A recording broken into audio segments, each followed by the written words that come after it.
राधे राधे मित्रों, क्या आपने कभी सोचा है अगर सावन के महीने में आप किसी मंदिर तक नहीं जा पा रहे हैं, अगर आपके पास किसी बड़े पंडित को बुलाने की व्यवस्था नहीं है, अगर घर में बहुत ज्यादा सामग्री भी नहीं है, तो क्या भगवान शिव की पूजा अधूरी रह जाएगी?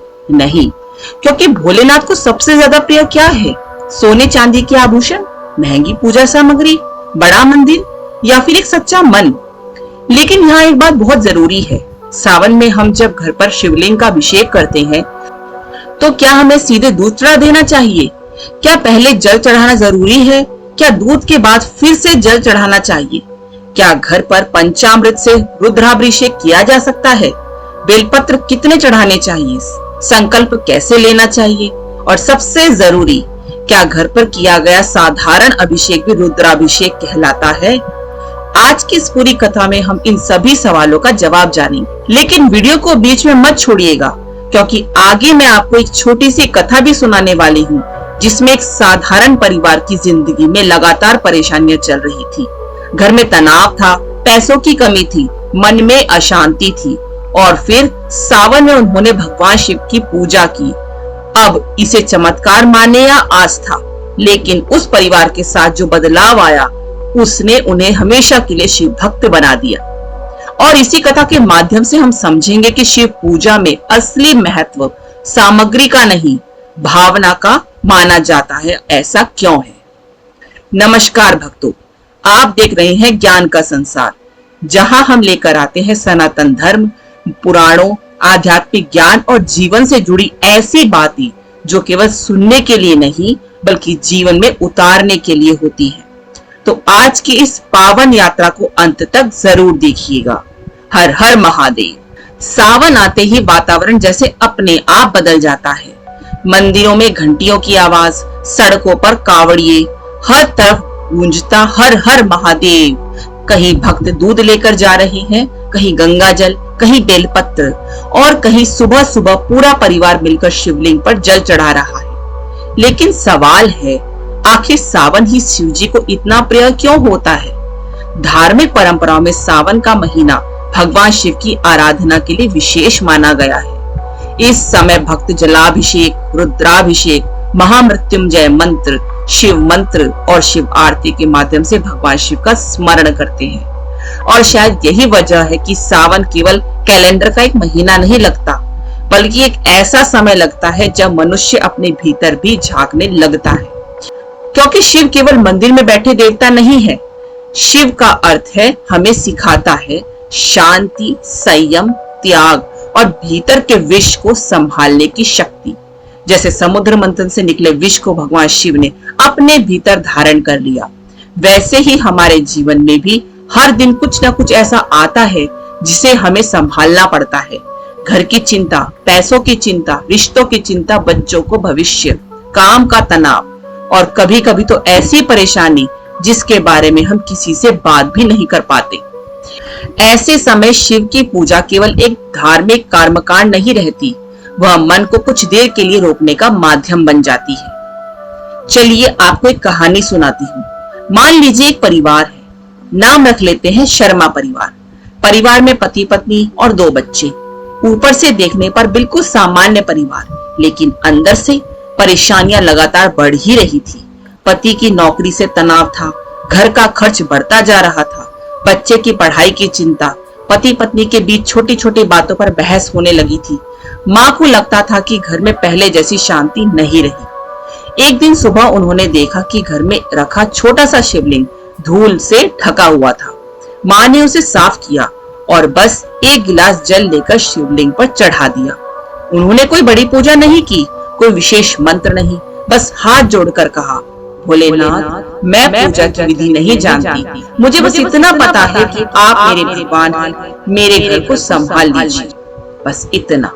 अगले दिन उन्होंने फिर से जल चढ़ाया, तीसरे दिन फिर, चौथे दिन फिर से। धीरे धीरे घर का माहौल बदलने लगा।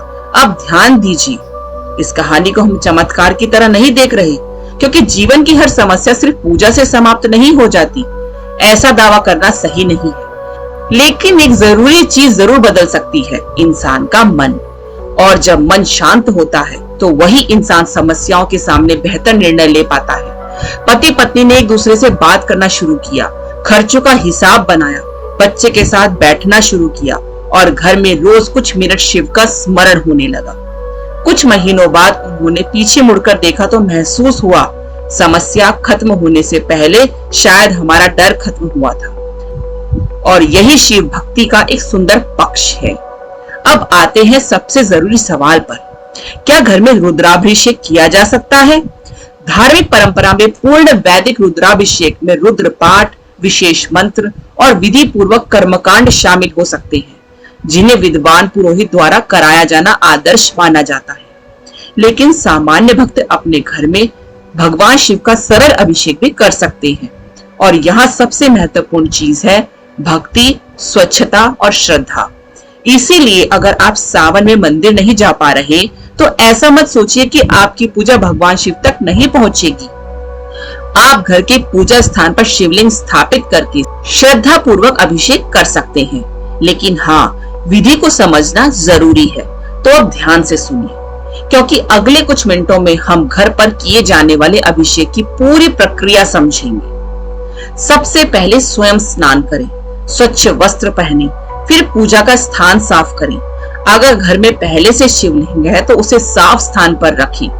आप शिवलिंग को किसी साफ थाली या पूजा चौकी पर स्थापित कर सकते हैं। यहाँ एक बात ध्यान रखने योग्य है, पूजा स्थान जितना संभव हो स्वच्छ और शांत रहे। इसके बाद दीपक जलाएं, धूप या अगरबत्ती जला सकते हैं और सबसे पहले भगवान गणेश का स्मरण करें।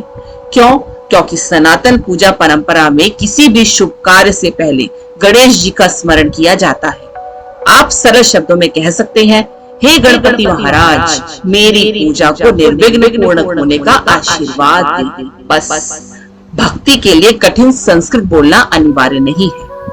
अब देखते हैं कि आपको किन चीजों की आवश्यकता पड़ सकती है। सबसे पहले शिवलिंग, फिर शुद्ध जल, गंगा जल उपलब्ध हो तो अच्छा, दूध, दही, घी, शहद, मिश्री या चीनी, बेलपत्र, सफेद फूल, अक्षत, चंदन, धूप, दीपक, कपूर, फल या मिठाई और यदि संभव हो तो पंचामृत। लेकिन यहाँ एक बात महत्वपूर्ण है, अगर आपके पास इनमें से सारी सामग्री नहीं है तो पूजा रोक मत दीजिए। अगर केवल स्वच्छ जल है तो जल से अभिषेक कीजिए। अगर बेलपत्र नहीं है तो भगवान शिव का स्मरण कीजिए, क्योंकि पूजा को सामग्री की प्रतियोगिता मत बनाइए। शिव पूजा का उद्देश्य दिखावा नहीं, समर्पण। अब आती है एक बहुत महत्वपूर्ण प्रक्रिया, संकल्प। संकल्प का अर्थ है अपने मन में यह स्पष्ट करना कि आप किस भावना से पूजा कर रहे हैं। अपने हाथों में थोड़ा जल लें, उसमें अक्षत और फूल रख सकते हैं। भगवान शिव का ध्यान करें और मन में अपनी इच्छा या प्रार्थना रखें। उदाहरण के लिए आप कह सकते हैं, हे भगवान शिव, मैं श्रद्धा पूर्वक आपका अभिषेक कर रही हूँ। मेरे परिवार को सुख, शांति और सद्बुद्धि प्रदान करें। मेरे जीवन में जो कठिनाइयां हैं उन्हें सहने की शक्ति दे। मेरे मन को शांत रखे और मुझे सही मार्ग पर चलने की बुद्धि दे। फिर हाथ का जल छोड़ दे और अब शुरू करें रुद्राभिषेक। सबसे पहले शिवलिंग पर शुद्ध जल या गंगा जल की पतली धार चढ़ाएं। जल धीरे धीरे अर्पित करें और इस दौरान मंत्र बोलते रहें, ओम नमः शिवाय, फिर ओम नमः शिवाय। धीरे धीरे शांत मन से बार बार। यहाँ जल्दी करने की आवश्यकता नहीं, क्योंकि यहाँ पूजा कोई रेस नहीं है। कभी कभी इंसान मंदिर में जाकर भी मन से वहां नहीं होता और कभी कभी घर में भी एक गिलास जल चढ़ाते हुए उसकी आंखें बंद होती है और पूरा मन भगवान में समाया होता है। अब दूध से अभिषेक किया जाता है। दूध अर्पित करते समय भी आप ओम नमः शिवाय का जाप कर सकते हैं। इसके बाद शिवलिंग पर जल चढ़ाकर उसे स्नान कराएं। फिर दही से अभिषेक किया जा सकता है। उसके बाद फिर जल, फिर घी, फिर जल, फिर शहद, फिर जल। इसके बाद मिश्री या चीनी, मिले जल अथवा पंचामृत से अभिषेक किया जा सकता है और अंत में फिर से शुद्ध जल या गंगा जल से शिवलिंग का अभिषेक करें। आजकल सोशल मीडिया पर पूजा की बहुत सारी विधियां बताई जाती हैं, कोई कहता है ये चीज चढ़ाओ, कोई कहता है ये चीज मत चढ़ाओ, कोई कहता है इतने मिनट में पूजा पूरी करो, कोई कहता है इतनी बार मंत्र बोलो। लेकिन सनातन परंपरा बहुत विशाल है। अलग अलग क्षेत्रों और परंपराओं में पूजा की विधियों में अंतर मिल सकता है। इसीलिए अगर किसी विशेष मंदिर, गुरु या परिवार की परंपरा अलग हो तो उसे सम्मान दे, और अगर आप पूर्ण वैदिक रुद्राभिषेक कराना चाहते हैं तो किसी योग्य और विश्वसनीय पंडित से विधि पूछना बेहतर है। घर पर सामान्य भक्तिपूर्वक अभिषेक के लिए सबसे जरूरी चीज है स्वच्छता और श्रद्धा। अब आती है भगवान शिव को प्रिय माने जाने वाली वस्तु में से एक, बेलपत्र। जब आप बेलपत्र शिवलिंग पर अर्पित करें तो मन में शिव का स्मरण करें। बेलपत्र को लेकर धार्मिक परंपराओं में विशेष श्रद्धा है। लेकिन एक बात याद रखिए, बेलपत्र चढ़ाते समय मन में अहंकार नहीं होना चाहिए कि मैंने इतना चढ़ाया इसलिए मुझे इतना फल मिलना ही चाहिए। भक्ति कोई लेन देन नहीं है। आप भगवान को कुछ देकर भगवान से सौदा नहीं कर रहे, आप अपने मन को भगवान के सामने रख रहे हैं। मान लीजिए एक महिला है, घर की जिम्मेदारियां उसके ऊपर है। सुबह बच्चों को तैयार करना, नाश्ता बनाना, घर संभालना, पति की चिंता, बुजुर्गों की चिंता, और फिर रात में जब सब सो जाते हैं तब उसे अपने लिए 5 मिनट भी नहीं मिलते।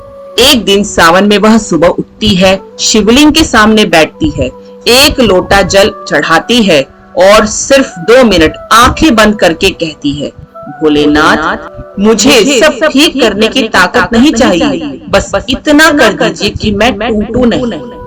कभी कभी शायद यही हमारी सबसे बड़ी प्रार्थना होती है। धन नहीं, सफलता नहीं, बस मन को संभालने की शक्ति। और यही कारण है कि शिव की आराधना आज भी करोड़ों लोगों को भावनात्मक सहारा देती है। अब अभिषेक पूरा हो गया है।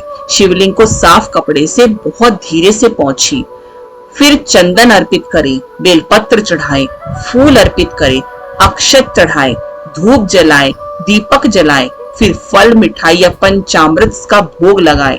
इसके बाद कपूर या दीपक से आरती करें। आप शिव आरती कर सकते हैं या भगवान शिव का कोई स्तोत्र अथवा मंत्र अपनी श्रद्धा अनुसार पढ़ सकते हैं, और फिर दोनों हाथ जोड़कर कुछ देर शांत खड़े रहें। यही समय सबसे महत्वपूर्ण हो सकता है, क्योंकि पूजा समाप्त करने की जल्दी मत कीजिए। अब एक सवाल है, आरती के बाद भगवान शिव से क्या मांगना चाहिए?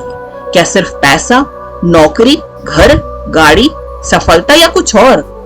आप मांग सकते हैं। अपनी जरूरत के लिए प्रार्थना करना गलत नहीं है, लेकिन एक चीज जरूर मांगे, सद्बुद्धि।